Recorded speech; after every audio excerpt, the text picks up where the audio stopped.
Hi, everybody, and welcome to the third part of our lesson on the story of Lazarus. The third part is Jesus raises Lazarus from the dead. So we'll jump into John chapter 11, verses 38 through 44.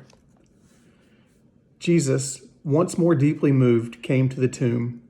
It was a cave with a stone laid across the entrance. "Take away the stone," he said. "But Lord," said Martha, the sister of the dead man, "by this time there is a bad odor, for he has been there 4 days." Then Jesus said, "Did I not tell you that if you believed, you would see the glory of God?" So they took away the stone. Then Jesus looked up and said, "Father, I thank you that you have heard me. I knew that you always hear me, but I said this for the benefit of the people standing here, that they may believe that you sent me." When he had said this, Jesus called in a loud voice, "Lazarus, come out." The dead man came out, his hands and feet wrapped with strips of linen and a cloth around his face. Jesus said to them, "Take off the grave cloths and let him go." So I want to start with a bit of an apology. This has taken me a little longer to get this last section available than what I had originally intended. Kind of have taken the way of Mary and Martha. I've let my concern about all the things that are going on right now with job uncertainty and, as my kids call it, the Rona or the germ, how that's affecting our daily lives and what that looks like for us in the future. That's kind of overwhelmed me a little bit, and I think that probably has a lot of people. And, what Martha and Mary were going through was just concerns with earthly timing. And, the fact that God's timing and what we think our timing should be weren't really corresponding. And, Jesus is all about follow through. The greatest verse in here says, "Did I not tell you that if you believed, you would see the glory of God?" And that can apply to everything we do in our lives.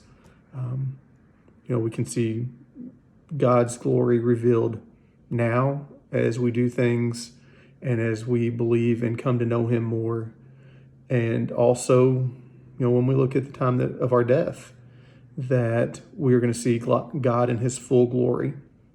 It's just not going to be in timing that we ever understand.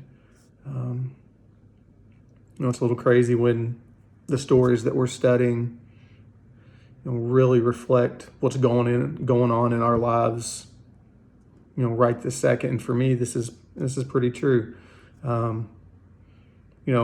Earlier in the story, Mary and Martha sent for Jesus and he didn't come right away. So the timing was off. And then Jesus was going to Bethany and the disciples were concerned that they had tried to stone him earlier. So they didn't care for the timing. And even in this part of the story, Jesus tells them to roll away the stone. And Martha's worried about the stench. She's worried about the stink from the body being in there for 4 days. And rather than just trusting God's timing of how all this is going to work, we have our earthly concerns. And while it's great to be prepared and to take steps to ensure that we're doing what we can do, ultimately the timing of it all depends on God. But it does say that if we believe, we will see the glory of God. And if you have any doubts that, just believing is going to ensure that you see the glory of God, Jesus has shown multiple examples of this. When he fed the 5,000 with the 5 loaves and 2 fish, he said, "Feed them, it'll be enough." And it was. And when he said, "I'm going to raise Lazarus from the dead," he did. And when he said, "I'm going to be crucified and rise again in 3 days," he was. And when he says, "I'm going to come again and judge the living and the dead," we can be confident that he's going to. Jesus is follow through. He does what he says he's going to do. So we don't have to worry about what our concerns are here. I know the worry about nothing, pray about everything versus, a pretty prevalent one. And this is one of those times that we can do that. We know that God's going to do what he says he's going to do. And one of the great things I thought Rodney talked about this past Sunday was, if you got a chance to watch that, was he said to be in awe of God prepares us to be in action for God. So the fact that we have belief that God's huge, right? He can do amazing things, and we don't contain him in this little box. And if we have that awe of him, it prepares us to, proclaim our faith. And the greatest proclamation of that is to obey. If we simply obey what God tells us to do, that's the biggest testament that we can possibly give. And it's to a point that God's powerful enough that a dead man rose from the dead because he said so. Jesus said, Lazarus, come out. And he did. So if a dead man responds to Jesus' command, shouldn't we obey those also? How important is that for us, that while we are still living and have that opportunity to obey him and do the things that he wants us to do, that we do that and that we follow through with those things that he commands us to do. I think one of the other, actually a couple neat things in here is, there's really no comment about the reaction of Lazarus, because this story isn't about Lazarus. It's about God. And the passage wants to make sure that God gets the glory for this. It's not anything that Lazarus had anything to do with, but other than, God commanded him to rise. The second part I think is really neat in this is that Jesus says, I know that you always hear me, but I said this so that they may know that you sent me. Even being deity, Jesus wants to make sure that God gets the credit for this, that God is the one who sent him. And it's not about just what Jesus did, but that God sent him to do these things. And all this has given God the glory. And throughout this story, that's been the theme, is it may not be on our timing, but we're going to see the glory of God. And it's not about what we do or anyone else does or what we think the timing should be.